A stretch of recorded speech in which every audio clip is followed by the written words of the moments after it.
Kingdom OutKasts Podcast is a platform for us to simply express our thoughts, opinions, and experiences concerning our faith and events around the world. We're here for your entertainment, encouragement, and edification of the body. We're humans like yourself and are not the final authority of views expressed. Only the Most High Yah is. Feel free to agree, disagree, edify, question, and comment however you're led to in the comments. We are many members of one body under Messiah and look forward to communing as a family with mutual respect. Shalom and enjoy the pod. Kingdom OutKasts.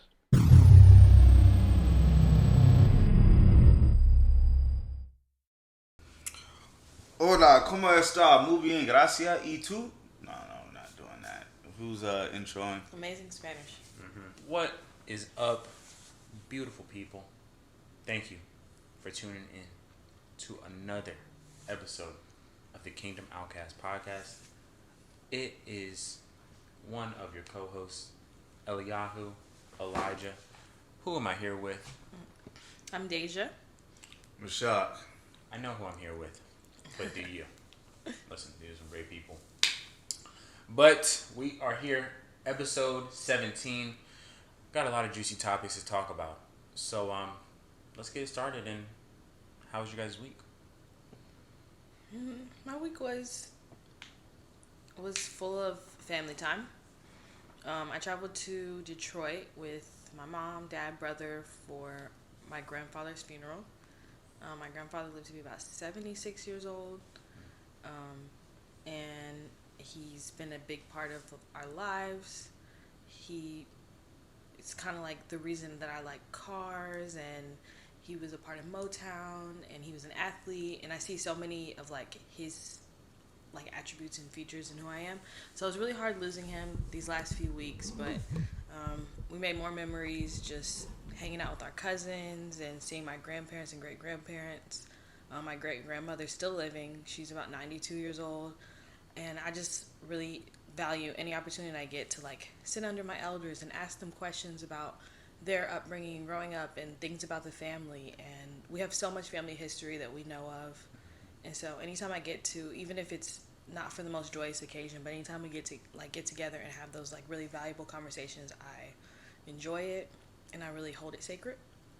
So that's how my week's been. Like I spent the majority of the week dealing with those things and being out of town. But now I'm back to my regularly scheduled program. And so yeah, I'm feeling good though. I feel good about everything. It's low-key a topic to have for the future. Things that we learn from the old folk in our lives. Mm-hmm. Oh, yeah. You know. I could go on for a long time. For sure. On that topic. For sure. It's like the older I get, the more I value it. Like. Yeah, for sure. Yeah, I had a similar week. The pastor that I grew up under most of my life, Manuel Hosen of Martin Street Church of God, he passed. He was dealing with dementia for the last, years of his life and things like that. So, excuse me, it's one of those situations where a lot of people have kind of mentally checked out. Mm-hmm. So it's, obviously it's hard for some folks, especially the ministers that grew up under him. But yeah, it's one of those situations where like, okay, this is a release. This is good for him. You know what I mean? Get that rest.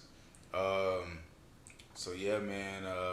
Saw a lot of people that grew up with going to church yesterday. A lot of some I've pissed off over the years over my awakening.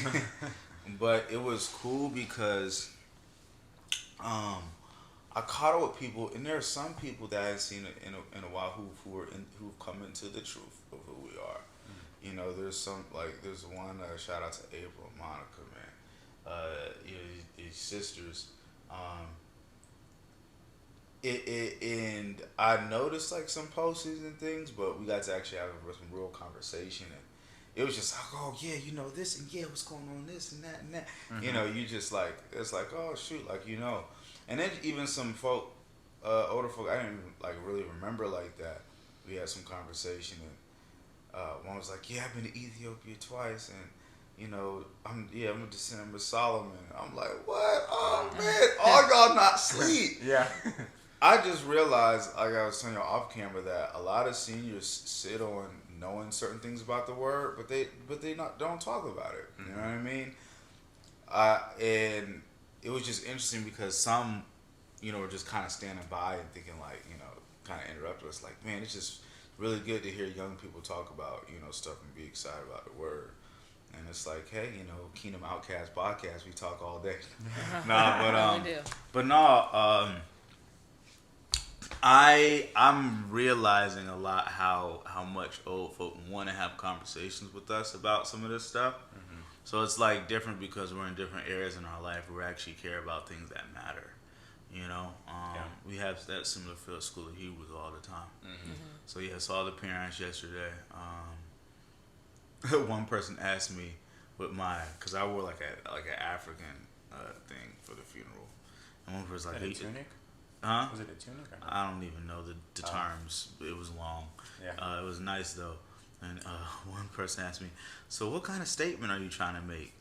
why do I have to be making a statement? Yeah. Maybe I just, but I was like, look, man, the more I learn, the more I'm just throwing Westernization off, Yeah. That is kind of an insane question to ask someone about their outfit. Like, maybe I just like this outfit. Like, are you trying to make a statement? I mean, granted, a lot of people have seen me from when I was a kid, a baby, you know what I mean? So, changes, but it's like, look, ain't no phase, ain't no stage, I could go honestly on and on about a lot of stuff in seniors, and honestly, I could talk about older folk in our life all day, but we got a program to go. Yeah. And so Elijah. Oh yeah. Most High has also blessed me to. I had some things going on with my job, with my work, my business. Some people trying to stop me, but the Most High fought for me. Another longer conversation, but yeah. Well, I'm glad that's working in your favor. Yeah. I love seeing our people rise, but some ladies, man, y'all be getting the big head, man, trying to search yourself. Over, basically the manager of the gym I work at, I have 2 locations, but the neighborhood one, she tried just to get me to stop. And she lied about some stuff too, to even try to get me to stop. But I went to the overhead, she's black. Oh. I went to the overhead, which is even worse, right? Yeah. And the overhead let me do my thing. So it's like, Gotcha. So we good? We good? We good now? Yeah. Watch me whip. Favor ain't fair. Yeah.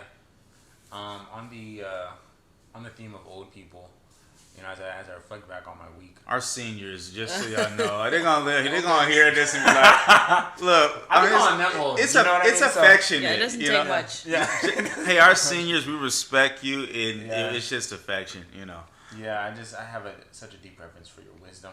It helps us keep young. Your care, you know what I mean? But this week was cool overall. Like, I got to connect with. I talked to my grandma a couple of times, my G-ma, and I spoke with my dad too. And he was actually he's been in the hospital. He's out now, but it reminded me a lot of cherishing the time that you have with people. I think, as much as possible, even if it's just over the phone, just communicating better. And then I got to see my great aunt last night, which was really nice. Just to spend time with people and catch up with family, I think is really a blessing, and not always under the most extreme circumstances. Mm-hmm. Overall, my week was pretty cool. I came to this epiphany of I don't really need to sleep. I don't need to I can sleep after the work is done. Work needs to come before sleep, and I just I was it just has to get done. So I'll sleep I think I'm switching more towards a nap sort of lifestyle. What? Yeah, I'll take naps. I'll get I'll get my hours of sleep at night, but I don't want to I had been in this mode of I'll just do it in the morning type stuff. Mm-hmm. Work, editing content or putting together certain ideas that I have and putting them into fruition. But this week I was it's time to just go hard, because who knows how much time we have left after we're seeing all that is going on in the news. I'm just I gotta make the best use of my time now. So that's been something that good came from this week, and of course, I'm still working for the man, but it's not as bad because I kind of have like a strategy to exit the marketplace. Exit plan. Yeah, I have an exit plan. So that brings me a lot of peace. Yeah. But no, overall it was a good week. No complaints. I'm glad to hear that your father's out of the hospital. I actually didn't know he was not doing well. Yeah. I asked a couple people to pray for him, but it's he has sickle cell, so like it was just he had a crisis and he had pneumonia at the same time. So that's like those two. But he usually he does pretty well. Like he's got this jab that he takes every morning. Mm-hmm. You guys know what I'm talking about? Like I don't want to say the actual word, but he calls it like his scene basically. And it's just this concoction of like beet powder and like vitamins and stuff he takes every morning. And it's like kept him out of the hospital for like the past 2 years. So that's excellent. Yeah. Yeah, my mom grew up with that. My grandmother, her mom had sickle cell, so she grew up dealing with similar situations. Yeah, it's tough. So I'm the only one with the trait, so like, Which means you can't reproduce with someone, or shouldn't, that has a trait as well. Yeah, apparently they can do some type of genetic things where they can like edit those genes out of the baby, but I don't know. That's crazy. But my brother has a trait, and my mom is like very insistent that like he considers that when he's dating, that he wouldn't have a baby with someone that has a trait because the likelihood the baby would have is very high. Yeah, my mom said that too. So my mom beats that into my head every day. Do you have a trait? Yeah, I have the trait. Yeah. Oh. So. No draft. Yes, I'm out. Let's get into the precept. Yeah. Okay, so the precept for this week is coming out of Psalms, and I'm going to read from Psalms 147. And to me, this precept is just an encouragement, just one of those positive messages in the Word, like there are so many. So it starts with Hallelujah. How good it is to sing praises to our God. How sweet, how fitting to praise Him. Adonai is rebuilding Jerusalem, gathering the dispersed of Israel. He heals the brokenhearted and binds up their wounds. He determines how many stars there are and calls them by name. Our Lord is great. His power is vast, and His wisdom beyond all telling. Adonai sustains the humble and brings the wicked down to the ground. Sing to Adonai with thanks. Sing praises on our lyre to our God. He veils the sky with clouds. He provides the earth with rain. He makes grass grow on hills, and He gives food to the animals, even to the young ravens when they cry. He takes no delight in the strength of a horse, no pleasure in a runner's speed. Adonai takes pleasure in those who fear Him, and those who wait for His grace. Glorify Adonai, Jerusalem. Praise your God, Zion, for He strengthens the bars of your gates. He blesses your children within you. He brings peace within your borders. He gives you your fill of the finest wheat. He sends His word out over the earth. His command runs swiftly. Thus He gives snow like wool and scatters hoar frost like ashes, sends crystals of ice like crumbles of bread. Who can withstand such cold? Then He sends His word out and melts them, and He melts the winds below and the waters flow. He reveals His words to Jacob, His laws and His rulings to Israel. He has not done this for other nations. They do not know His rulings. Hallelujah. Praise Yahweh.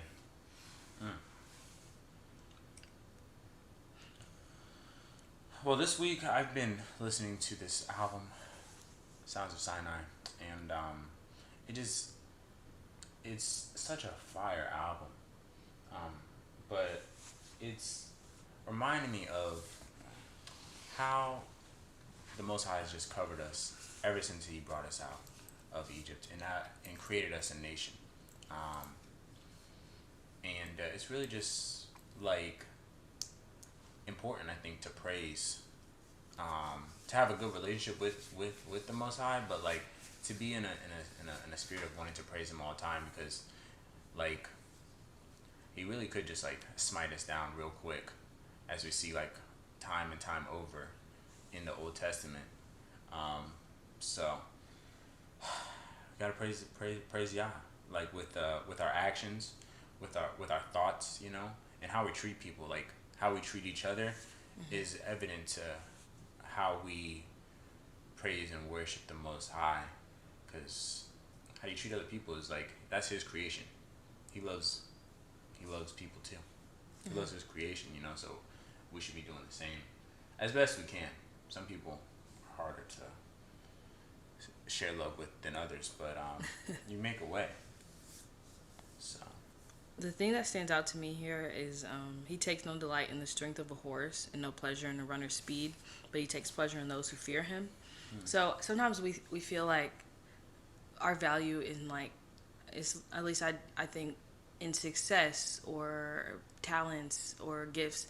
Those are examples of like a horse's speed or being talented, but you know, the Most High, He mostly takes pleasure in obedience and fear of Him. yeah. So, you know, adoration and respect over talents and gifts. I think that's like a really humbling reminder. Yeah. Yeah, I just think this is the whole chapter just shows why he is worthy to be praised. You know what I mean?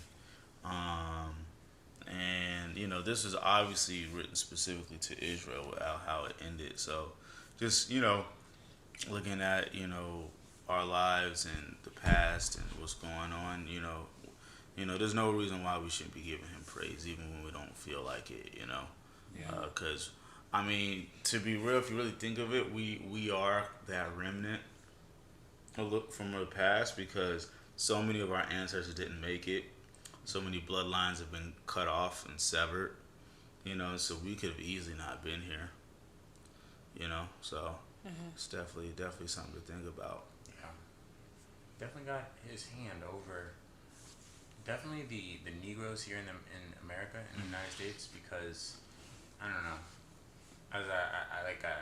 I put together this video earlier this week, and I was just like, it made me think about all the atrocities that have been done to our people and that are continuing to go, like COINTELPRO, thinking about how kids were used for alligator bait, just thinking about, all the atrocities that happened during slavery and even after.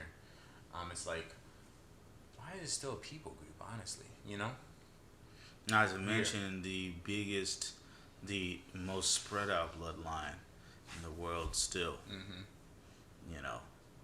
Not only are we that remnant, but we still have the highest population in the world.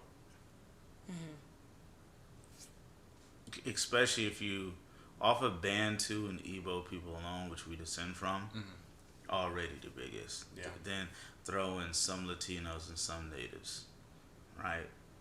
Even bigger. That makes sense to me, which is why it doesn't make sense to like think that we're in such a narrow group that it's like unrealistically specific. Like, no, we are the greater population on Earth. Yeah, just the amount of people that actually know. Yeah. And then it's like our lack of representation makes us feel like we're less of the population. Yeah. Yeah. Seriously. Like in those upper decision-making places for the world. Right. You know what I mean? Like, and just like politically. advertisement for everything that they put on media, like they always show a certain kind of person where they tell you this is what the average Asian phenotype is, or if you go to Brazil, the ads are going to show people that look like this, and then in real life you go there and you're like, oh, they look like us. Yeah. No, they really do. When I was in Southeast Asia, I was like, y'all are just like, honestly, like they weren't as chocolate as I was, but they were like a color. They just look light skin. They're like pretty dark. Like, yeah, they were very dark, and it was like they were a lot shorter, but E1B1, according to docs.google.com, or ISO, which is off of isogg.org, E1B1 is by far the lineage of the greatest geographical distribution. So, Jacob was E1B1A, Esau was E1B1B. E1B1 starts with Isaac, right? Yishak, yeah, because he bore, right? And so that right there already shows, the Most High fulfilled his promise to ancestor Abraham. Right. Your descendants will be as the stars in the sky, the sands of the sea. So, yeah. And this verse also reminds us that he's so all-knowing, for him to even number the stars, like for him to know the actual very details of like the fabric of existence, and be all-knowing in all things, past, present, and future. And just like he's worthy, worthy to be praised. Yeah. Mm-hmm. So we chose the word praise as our Hebrew for today. How do you say Hebrew in Hebrew? Ivory. Ivory. Interesting. Yeah, or Wasn't gonna be my or guess. Ivory. There's certain differentiations, but yeah, Ivrim, Interesting. or Ivory. Okay. So the Hebrew word for praise here we have is, all right. So Strong's 84:16 Tehillah. Okay, Tehillah. Yeah, Tehillah. Tehillah. Tehillah is how you say it. Or in paleo form, Tahala. Tahalal. And halal actually comes from that. Halal, Yeah. which means to be boastful, to praise. Right? Talk about halal meat, meat that is slain according to the Torah for the Most High, right? Praise, praises, praising, song of praise. And then halal, which that comes from is 1984b. Halal, to be boastful, to praise. Oh, acted insanely, arrogant, drive madly, deride, give praise, glory, giving praise, going mad. Like going mad with praise. Not how they be doing crazy and flipping like fish out of water. Some of these churches, and then you just touch somebody's head and they fall over and knock over the podium. Race. I've questioned that so much. I'm like, what are they experiencing right now? Yeah, that looks more like possession to me. Race madly, renowned, sang praises, wedding song, sing praises, making fools, madness. So yeah, man, praise this. I guess it sounds like that crazy praise. You know what I mean? Yeah. But yeah, I mean, praise is definitely egoless, right? Yeah. Making a joyful noise. Right. Yeah, for sure. So that's our precept and Hebrew word of the day. Very nice. Mm-hmm. Current events. Yeah. We got These events are ongoing, by the way. These are continuous. Yeah, and they all just make sure you guys check out some of our previous episodes because it all blends perfectly, baby. When you let the liquor tell it. That's Outcast. But we see here in the current events that the White House is seeking more aid for Ukraine and that state over there called Israel in the tune of $105 billion. What does this tell you guys? And this is, I see a report here from NBC News. We'll post this. But, of course, they got Joe behind the seal, that Star of David, Uh-huh. But, what does this tell you guys? Because when I read headlines like this, I'm like, okay, they're asking for more money to further the war. So, billions of dollars, it usually takes, a couple years to get that spent. But then that's only one request. So in my opinion, it looks like they're gearing up for something a lot larger, with asking for $105 billion, which I feel like is evident of the times, But what do you guys think about that? I'm just curious how they can literally extract $105 billion out of our economy to give to another nation without us feeling some extreme effects. Oh, we are going to feel the effects. It's just a printing machine, by the way, too. It's not like we're giving them 105 hypothetical dollars.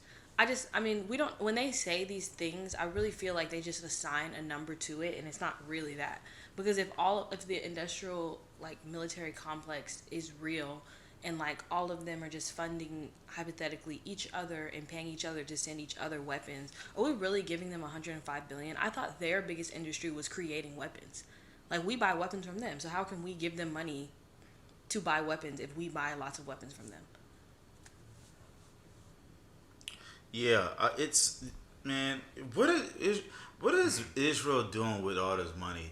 Because you got almost every Mount Zion or Baptist church or whatever church donating to you, already. Yeah. And then this, come on, man. What are y'all like throwing the money in the Dead Sea or something like that? I don't understand, cause y'all are rich already.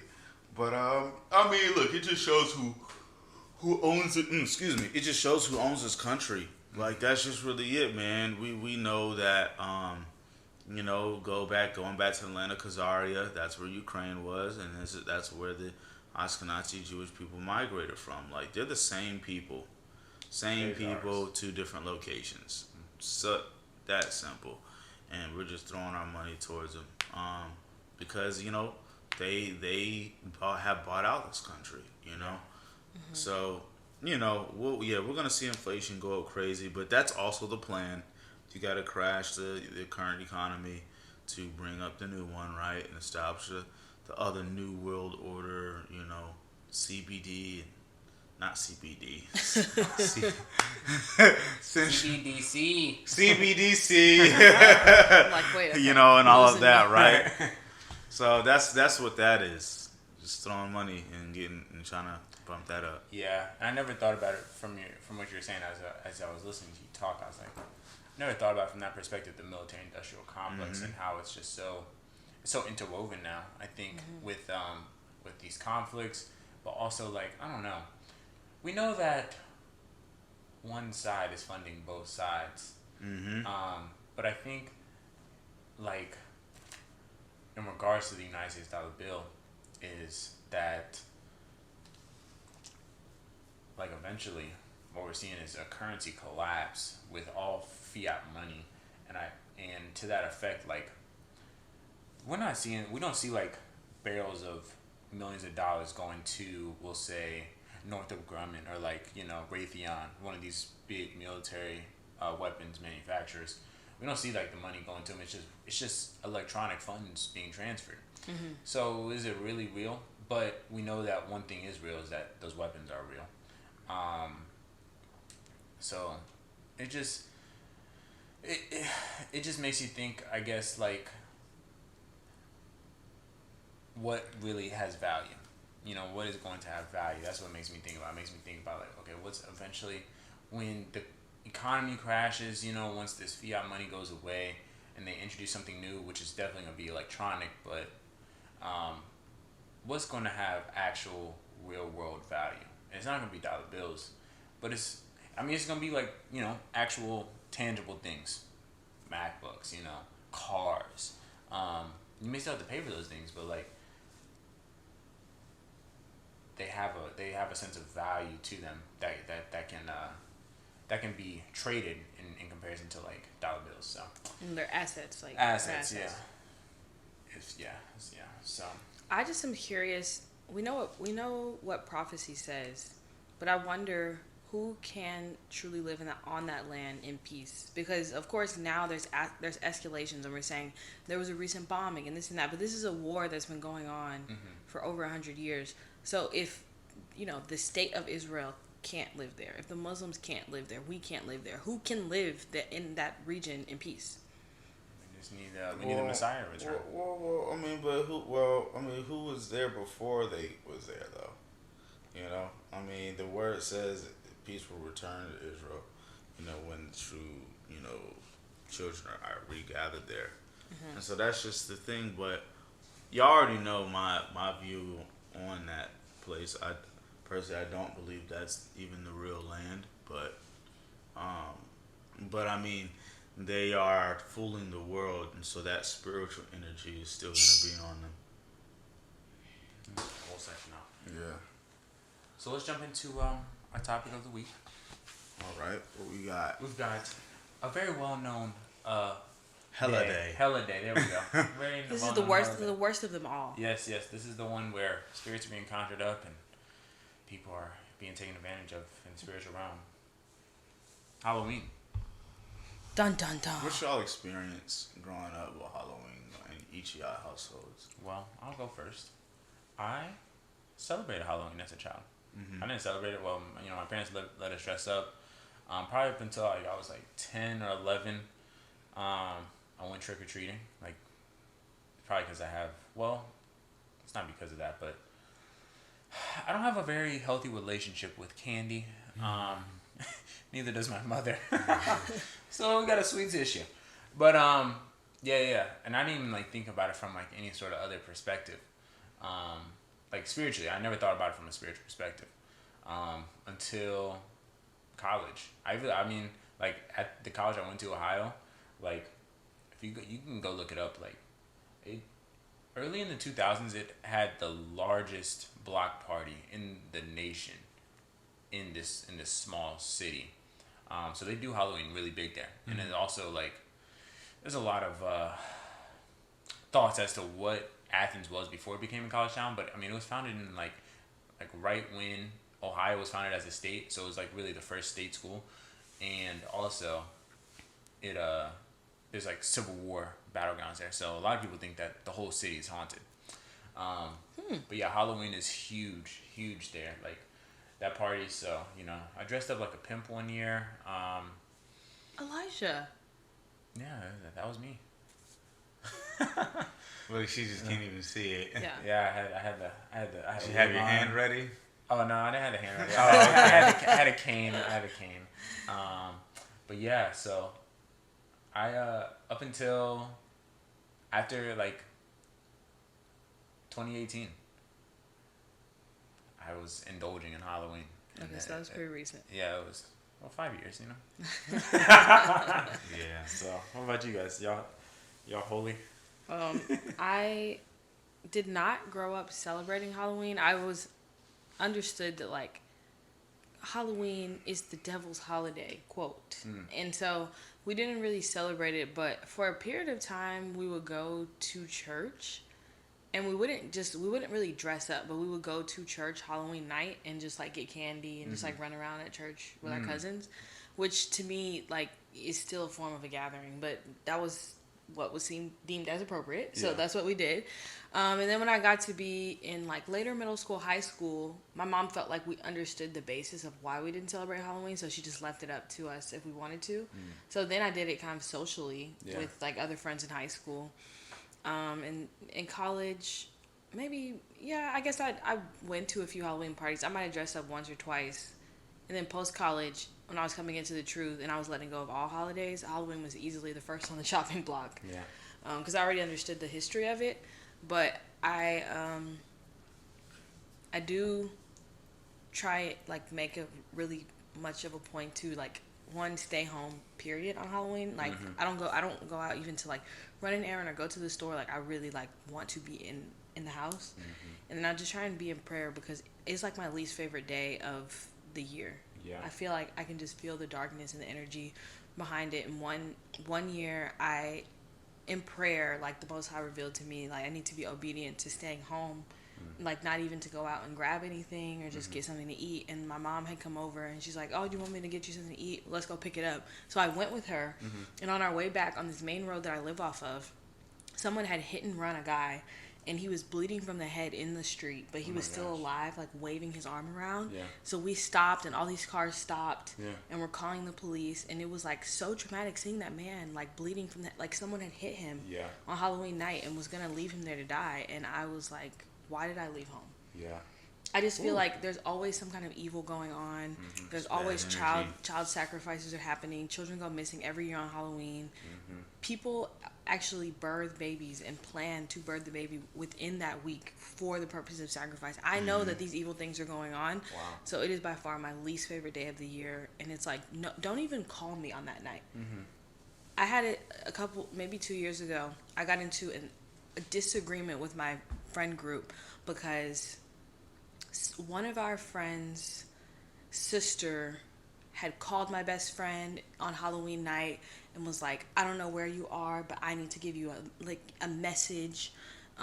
Like I was flipping through the Bible on Halloween night, and it opened to a verse that's your name. Her name is a Bible, like a Bible chapter of the Bible. Like I opened it, and it went right to your name.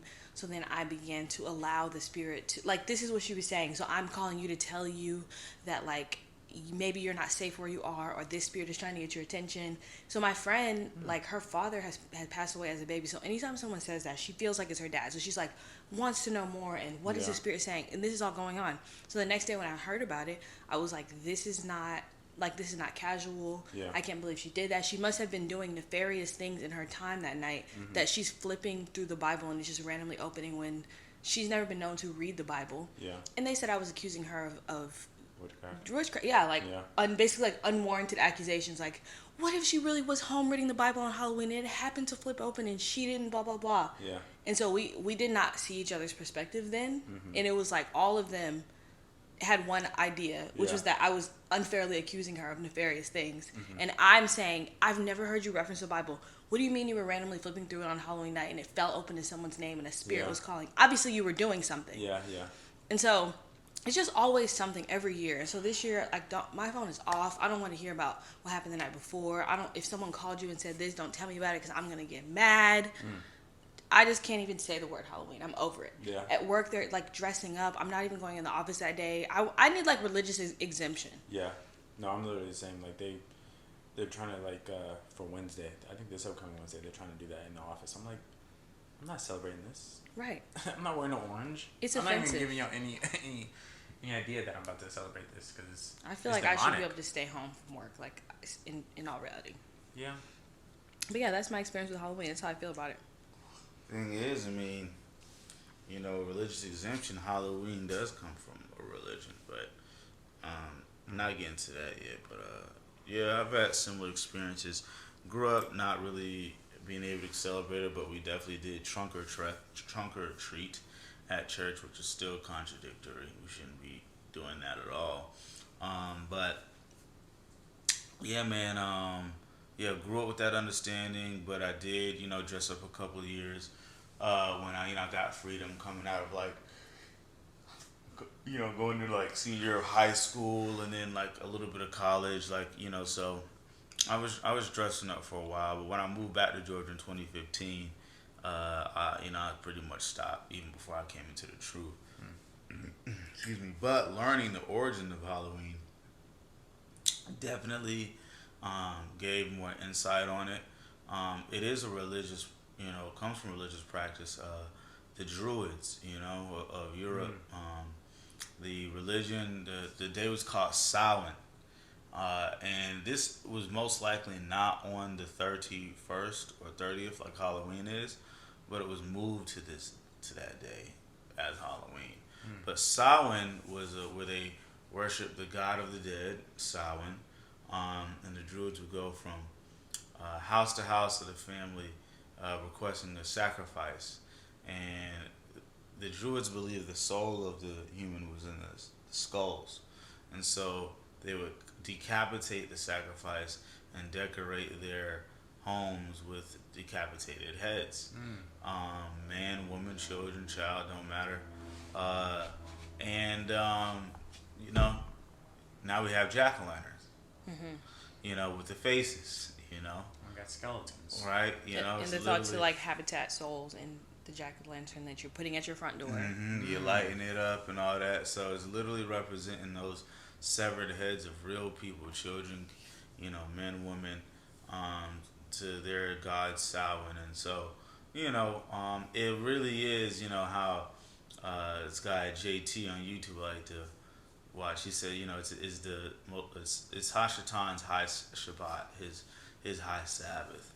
You know, it's interesting in a way. What's up? I was just gonna say it's interesting that, you know, Satan's always trying to copy the Most High, but you got Feast of Tabernacles, which is one of the biggest holy days that the Most High blessed us with, and then you got Satan's high hell day later on towards the autumn. On the 31st inversion of 13, right? And then it's a Friday the 13th day, you know, which is the Templars being, you know, burned at the stake, right? And so there's just a lot of kind of, you know, days where the occult uses, and the thing is, in the occult world, there's sacrifices going on all throughout the week, and I mean, obviously October is where, you know, most of that is gonna, you know, really go down.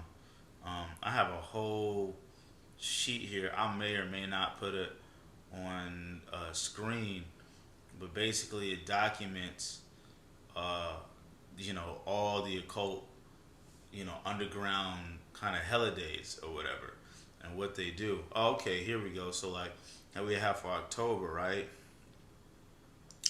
October 2nd, Mysteries of Elias's Initiation Rituals.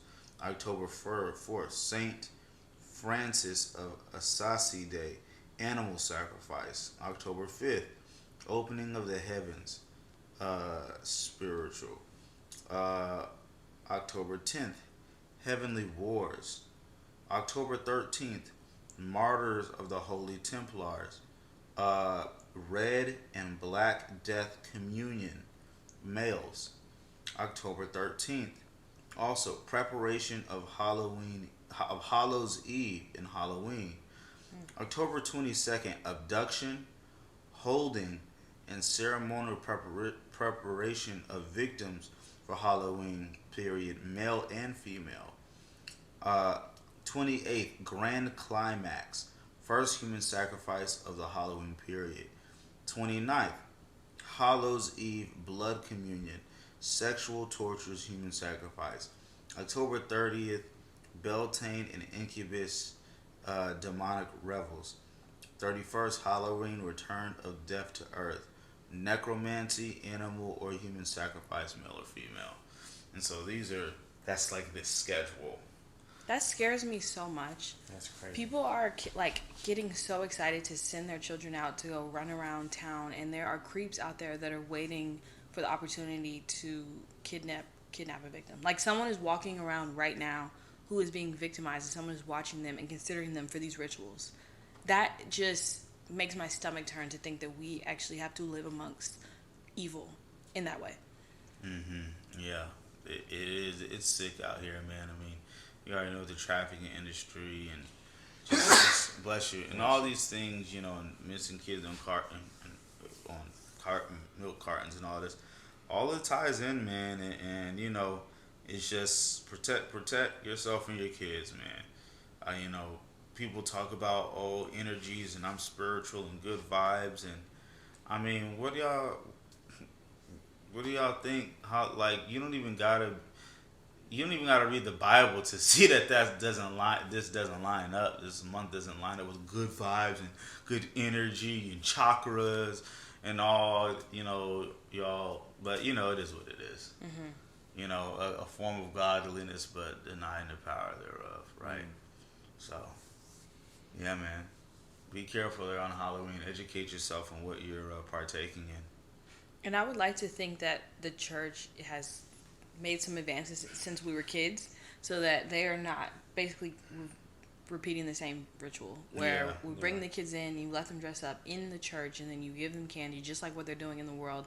Like, I would like to think that a part of the awakening, and we talked about what is woke and the levels of woke last week, but I would like to think that a part of the awakening is that even the Christian churches and the Baptist churches are like, you know what? No, we're not going to look like the world like that. You're not going to bring the world into the doors of the church and do exactly the same ritualistic behaviors as what's going on the outside. Yeah. Like, I have hope that that's where we're moving. Yeah, I think that'd be really beneficial to the youth. I think to just understanding like more of the spiritual realm, and like whether you want to call it Sol Invictus or whether you want to call it Christmas, it's on the same day for the same reason. Maybe you change the focus for a little while to appease people, but in reality, it's just you're just putting some gold sprinkles over poop. I don't know if it's better, but like it's what is saying, Elijah? Gold sprinkles over poop. Yeah, but it's the whole thing, like glitter. Why are you out here as a church celebrating a fall harvest day around Halloween, but not celebrating the Feast of Tabernacles? That's in the Bible. The wild thing is that this period is, most scholars believe this is around the time the Messiah was born, in the fall period. Like, Yeah. So it only makes sense that the most demonic holidays is set up. Yeah. Attack. Yeah. Yeah. It's that copycat syndrome Hashatan has. I would like to also think that now that this awakening is happening, it won't be as taboo. Because when I was in school, it was like kind of taboo. Like if there's a Halloween party, then like a kid can't participate or like goes home early. Like I was kind of like that kid. Like we're to the point where like I'm not even staying at school to do Halloween parties. I would like to think that because there's all this other inclusivity and equal rights for all people, the freedom of belief in religion should be such that they do not force this on kids to celebrate in school, and it won't be taboo that certain kids have to be removed from the classroom so they can go on with these rituals. That should be in inclusivity. I want the freedom of religion to be inclusive as well. That inclusivity is not only for gender affirmations or whatever you want to call it. Well, that's conservative inclusivity. And that doesn't count. Only liberal conservative. Only liberal conservative inclusivity. So. Like, I would like to think that it was like, you know what? We're no longer going to host these sort of Halloween parties in schools because it's offensive to enough people's belief. And there's enough children who parents refuse to let them participate in this that it's not even acceptable to do in our classrooms. Yeah. That's why it's going to be just necessary for us to continue to separate ourselves, Yeah. That's all, Be ye set apart. Mm-hmm. I've also noticed that, like, people who do dress up for Halloween, because you kind of can't avoid, like, you see it on your timeline, like, people you're going to see what they dress up as every year. I always feel like the things that they choose to dress up as is sort of, like, indicative of, like, who they wish to somewhat be. Like, when I see people choose what they want to, like, do on Halloween, it's always like, is this who you really wanted to be in real life? But, like, this was the one day a year that you got to, like, be something else. Yeah, I've never got that vibe, I guess, but I think sometimes it depends. Yeah. I think some people are just real fans. Like, okay, I would dress like, this anime character, Boruto, or maybe Sonic the Hedgehog. But I don't want to be a hedgehog. You know what I mean? But I would love to run with my arms behind myself without people looking at me as a weirdo. I just see it more as like, the thoughts get to dress how they want to dress. Because that's who they want to be. That's what they want to be. Get the like screaming power It's Halloween! I'm wearing my fishnets. Get the screaming power up as Goku and make everybody else around you think you're nuts. Yeah. I've seen a few examples where it's like I know this girl, like, she's like the sweetest girl ever. She's a makeup artist, such and such. And then when Halloween comes around, she chooses these super demonic dark characters to be. But like in her everyday life, she's like kind of quiet, kind of sweet. And like you want to like dress in gore and have like a third eye painted on your head and look like a literal demon walking around. That scares me. Is that who you are on the inside every day? It does bring out, Halloween definitely brings out things that people hide within themselves or that inspire them or that they consume, Maybe not always I literally want to be what this is, but you are highly influenced, and this might consume you, this might be an idol to you, Like all the ladies out there who are going to choose to be Barbie. Or who are just going to be, or sexualize themselves. Halloween is also a day to sexualize yourself and you can't say nothing, it's just like, it's, it's normal. If you want to be a living, walking plastic doll with no brain, I'm judging you. Righteously judged. Right. But word it says, have a brain. Yeah. Well, I see people every year that want to be Cleopatra, and I'm like, so what is it that you know of Cleopatra that this is the character that you want to be? Some people just want to follow a trend or to just, Yeah. People don't actually think things. It's never that deep for people. That's what it is. Right. It's not that deep. Yeah, it's not that deep. It's not that serious.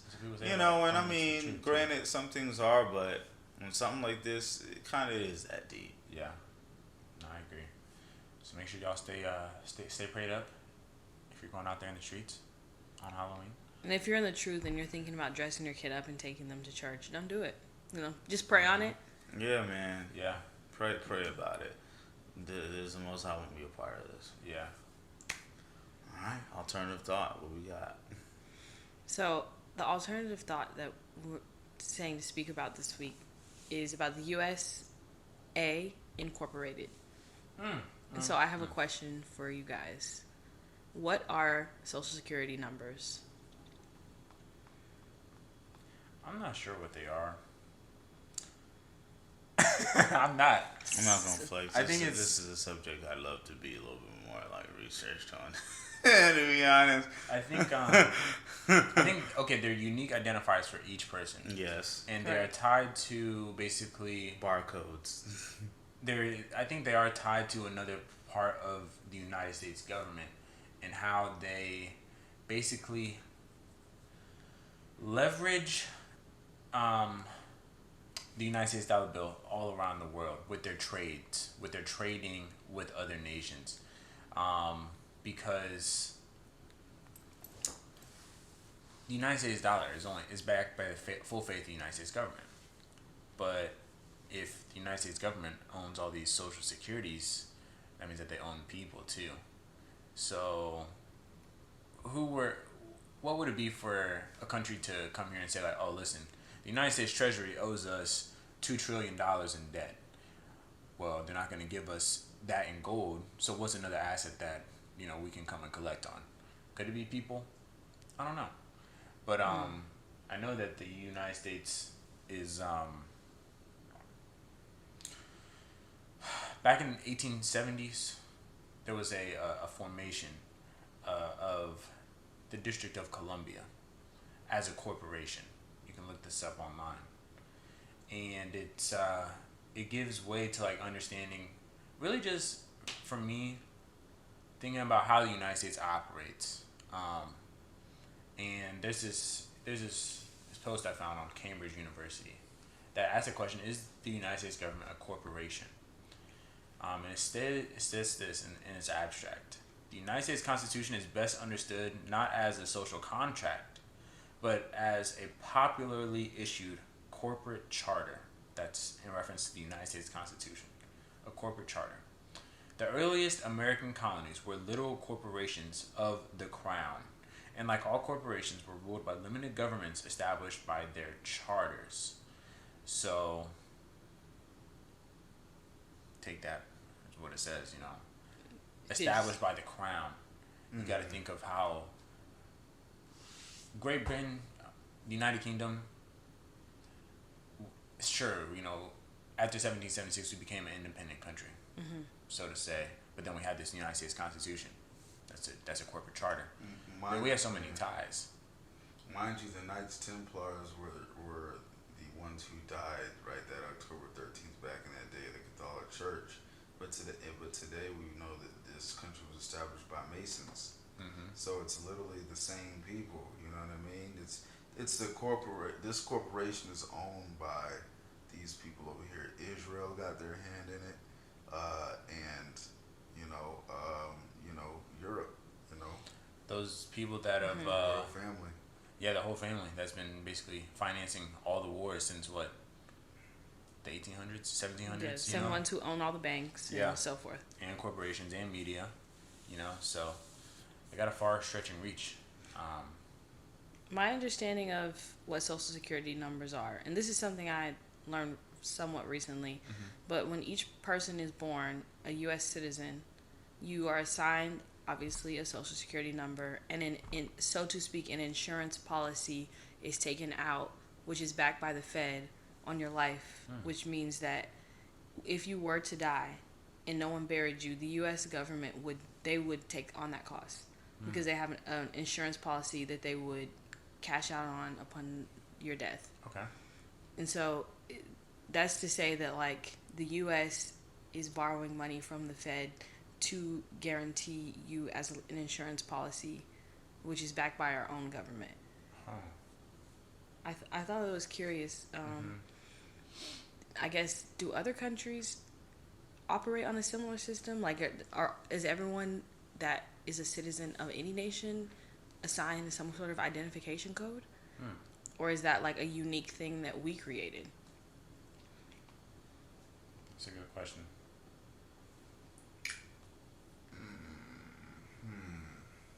Other countries, it says, have a national ID number, some type of national ID number. The UK has a national insurance number. To your point on insurance policies being taken out by the government on their people. Where some people describe it as being each of us is like our own LLC, kind of like each of us is a corp, that's owned by this larger corp, which is the U.S. government. Yeah, that gets into the conversation about your straw man account and all of that, and you know how you got to account with all this money. And it gets into the conversation about bonds and stuff.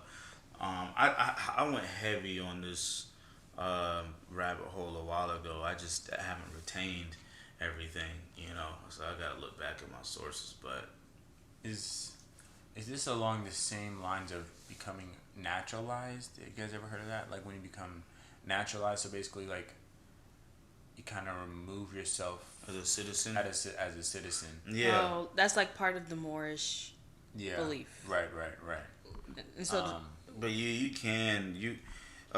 know what I've heard is that you'll get messed with by FBI and stuff like that. Yeah. You know, a lot when you do these things, you'll find people watching you. And all of that. So you got to know your stuff. Like so we're talking about declaring your independence from the system fully. Like I'm no longer this whatever number that you gave me is like null and void. Like I'm not that number. Yeah. There's no policy taking that on me. I'm not a part of the system. I'm actually an independent, basically like contractor of the U.S. As everyone else is employed by this corporation, I'm an independent. That's crazy. And so, what is a straw man? Look, all right. So I gotta look that up again. Let me see. I have heard of people trying to tap into this insurance policy before they do pass like this bank account with all this money, but I haven't found anyone who's done it. Yeah, who's done it successfully? So I'm like, all right. Request birth certificate bonds. Request savings bonds held by the government in your name and owed to you. The truth is, birth certificates cannot be used for purchases, nor can they be used to request saving bonds purportedly held by the government. Also, the exemption account is a false term. These accounts are fictitious and do not exist in the treasury system. So there's a lot of information. Some people say, "Oh, this doesn't exist." Some websites do and say they do, and people actually done it. But yeah, there's a lot of like Snopes, like you know these fact checker accounts are trying to say it doesn't exist. But yeah, basically, it gets into the account because once you're born, you sign a certificate. There's you as the human, and then there's you as the government entity now that's attached to this account. And so there's two Brandon Meshachs in the world. You know, there's two Elijahs. You know, so you know, like I said, this is something I got to spruce my memory back up on a lot. But yeah, that heavily goes into this whole situation where it's like money is fake and taxes is fake, and you know we're really just agreeing to go along with this system a lot. But there's a lot of things and red tape and holes you got to jump through to actually operate, you know, in that way. Yeah, I don't know if I want to do that. Yeah. So I do think that the powers that be and people who are high up have actually used and abused this to their benefit when it comes to faking your death or changing your name or relocating. Like they understand how to use the straw man or kill the straw man to kill millions and billions and trillions of dollars worth of debt that is owed by their family and starting over again. So this is a real thing that I feel like people have used and manipulated, but the average everyday person has literally no idea this exists. Doesn't see anything wrong with them associating a piece of paper to us at birth and then I guess so to speak burning the paper at death. Like, I mean, why do we even need any of these things? Like, why did they create this to begin with is the question. At some point, I'm sure they did not track human beings in this way. Like, no. Like, surely. Just control. That's it. Control. Get money out of us. You know, so we don't know that we actually own or we're indigenous to or whatever. It's just simple. Just throw a lot of red tape to make people think that, you know, you own these things, you know. So, yeah. This conversation could really go a lot further and deeper if we get more information on this stuff. But yeah it's a rabbit hole. Okay. We ready to move into financial news? Yeah. So this week and next week is earnings week in the stock market, which basically means companies are going to be reporting what their quarter 2 profits were, I believe, or quarter 2 or quarter 3. types of profits, what their earnings are going to look like for their shareholders. So last week, the big banks, Wells Fargo, J.P. Morgan, Morgan Stanley, Bank of America, all of them, they gave their earnings, and then Amazon is coming up this upcoming week. But a lot of people were led to believe that there's gonna be like a soft landing. And usually, what earnings does is it gives you like people that are investing in the stock market to get an understanding of kind of what the future is going to look like for a company more so. So, and like looking over year, like, so like last year was the first kind of year of experiencing COVID really for a company's earnings. So now this year is like trying to see like, okay, have they recovered or is it getting worse? And then I think, you still have to factor in, just the cost of money right now with inflation, because interest rates are still high. But it's earnings week. And another thing in regards to earnings, which companies are always trying to do, like usually their biggest expense is people. And I found this article, CNBC, that's talking about the 5 largest U.S. banks who just had those earnings have cut off 20,000 positions. So they've laid off 20,000 people this year in the financial industry, which is kind of a lot. And I think it's telling when things start happening first in the banking sector, because that's what funds each and every industry. So, in my opinion, it's like kind of just foretelling what the rest of it's really, I don't think we'll start to see effects till next year, but like other companies having to lay people off because interest rates are still high and they're dealing with that, and then also consumers just don't have money to be buying foolish things. So I've been seeing a lot of layoffs over the past couple of months, month and a half or so, with certain clients and things like that. So yeah, we know some people that got to do some layoffs. Yeah, so it's definitely interesting time, man. Right now it's the time, if you have a job, really in general, just to be having 3 months of savings. It's extremely important. Yeah, jump into your side hustles, your talents. Yeah. Frick sleep. I think for earnings week, I swear they all get together and they just pick numbers that sound realistic. Just like I think about this request for funding package for Israel, I swear they just get together and they're like, all right, we're going to say that we earn this. What are you guys going to say you earn? We're going to say we earn that. Okay, what about you? Okay, yeah, and so our value is this based on that. Like, I don't even think that they're reporting, like, true earnings numbers, because some of this stuff, I just do not know how measurable it is. When Coca-Cola says, because Coca-Cola is an example of, like, a corporation that, like, the earnings have to go up every year, but they have such a large portion of that market that your earnings can't just go up every year without ever stopping and ever taping. You've already, like, consumed every possible competitor except hypothetically Pepsi. Yeah. So when I see that type of thing, it's like, what are we even measuring? Like Amazon. Amazon owns such a large share of so many markets that, like, are they going to tell us what the true earnings are? Right. Yeah. I really doubt that. And then what if everyone's operating at a loss and we're basically running on, so to speak, a generator? Like, our whole system is being funded by a generator, and every corporation, every bank is losing every quarter. Are they going to tell us that? No. So they just get together and just make up numbers that make sense and sound decent and throw it on paper, and they tell us that it's earnings week. Yeah, you're onto something. It's real. I mean, okay, as an investor, I have looked at financial statements from companies that I was investing in, but I don't think that most investors are. The ones that are like really like the high level ones probably, but again, when you look at those figures, they're usually denominated in like millions, but then you see like 2,000 million. So it's like, but is that supposed to be an M right there? You know what I mean? Or is it supposed to be something else? So to your point, I think it is. I definitely do think that numbers are inflated for sure, because who wants to audit that? Even the auditors, they're just like, just pay us and we'll audit however you want for it to be, however you want it to look, type stuff. But I mean, there's a bunch of people who are working on these numbers and crunching these things and have no idea, like, how the truth of the matter, I think.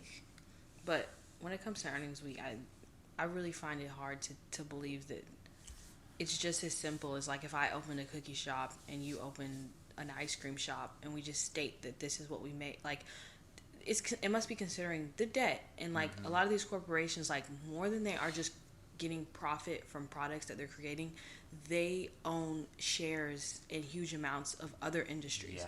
So that's part of their earnings too. Like Coca-Cola is not just making Coke. They're also like they are invested in like organizations that create weapons. Like they're invested in the water system. Like Tyson Chicken isn't just make chicken nuggets. Like they own some huge portion of all the chicken in the country. They don't have competitors. Like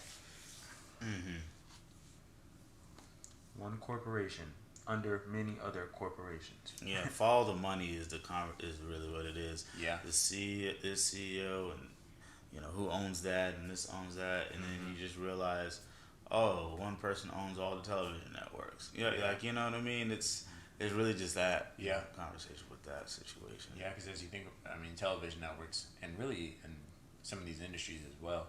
As I was thinking about TV networks, I remember this graphic of like the 6 major producers of movie, TV, just anything camera based.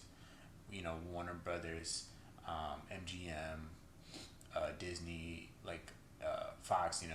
Turner. You see those men back in the day, but then you got to realize who's investing in them. So that even decreases the pool of following the money. So I used to want to work for Turner Broadcasting. Yeah, not no more though. Yeah, I don't think you would have made it, bro. I'm sorry. Too. That's how I feel about banking. Like I wanted to work in banking. That was like the one thing I wanted to do, and I'm kind of glad it didn't work out that way. Yeah, it's no fun in banking. Yeah, office and desk work. Yeah, it feel no different if I went to Turner Broadcasting. Just sit at a computer trying to make animations. Whatever. Not my ideas though. Yeah. So yeah. I could see that, but I couldn't see the menu on camera. Respectfully. It's what it is, man. Oh man, well, shoot. Guess we did it, guys. Yeah. Good combo today. Good talk. Did it. Yeah, good combo. Yeah, we're a little tired today, y'all, but we still had to bring the content, and just talk, rap with y'all. So yeah, most definitely. Kingdom OutKasts Podcast, episode 17. Until next time, shalom. Shalom. We out. Peace. Deuces.